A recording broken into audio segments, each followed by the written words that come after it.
কি জানো, ওয়াজাদনা আবানা লাহা আবিদিন, আমরা আমাদের বাপ দাদাকে পেয়েছি তারা এই মূর্তিগুলোর পূজা করত। আমরা আমাদের বাপ দাদাকে পেয়েছি তারা এই মূর্তিগুলোর পূজা করত। ইসলাম এখান থেকে শিক্ষা দেয় বাপ দাদার কোন আমল যদি ইসলামের সাথে না মিলে সেই আমল করা যাবে না, বরং ইসলামী শরীয়ত যেই আমলের কথা বলে সেই আমলই আমাদের জন্য গ্রহণযোগ্য। যদি বাপ দাদার কর্ম অনুযায়ী আমল আমাদের জন্য গ্রহণযোগ্যই হতো, তাহলে ইব্রাহিম আলাইহিস সালাম তার বাপ দাদা যে মূর্তি পূজা করত সেই মূর্তি পূজার বিরোধিতায় যাইতেন না। শুধু ইব্রাহিম আলাইহিস সালাম কেন, আমাদের নবী মুহাম্মদুর রাসূলুল্লাহ সাল্লাল্লাহু আলাইহি ওয়াসাল্লাম যখন ওনার জন্ম হয় তখন কাবার ভিতরে 365টা মূর্তি ছিল, কিন্তু তিনি কি মূর্তি পূজা করেছেন?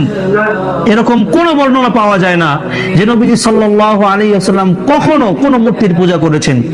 যখন নবীজিকে নবুয়ত দেওয়া হয় নাই 40 বছরের আগে, নবীজি সাল্লাল্লাহু আলাইহি ওয়াসাল্লাম একাকী হেরা গুহায় গিয়ে ইব্রাহিম আলাইহিস সালাম যেই ধর্ম পালন করেছেন সেই ধর্মের ইবাদত করতেন। অর্থাৎ আমাদের বাপ দাদাকে আমরা যেই ধর্মের উপর পাইলাম, যে আকীদা বিশ্বাসের উপর পাইলাম, এটা যদি ইসলামী শরীয়তের সাথে সংঘর্ষপূর্ণ হয় তাহলে ইসলামী শরীয়তকে গ্রহণ করতে হবে এবং ওটাকে বাতিল করতে হবে।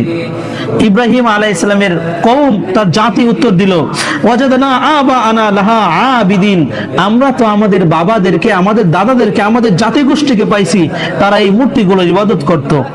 ইব্রাহিম আলাইহিস সালাম বলেন, ক্বালা লাকাদ কুনতুম আনতুম ওয়া আবাউকুম ফি দালালিন মুবিন, হে আমার বাবা, আপনি এবং আমার পুরো জাতি তারা গোমরাহির মধ্যে, ফি দালালিন মুবিন, সুস্পষ্ট গোমরাহির মধ্যে আছে।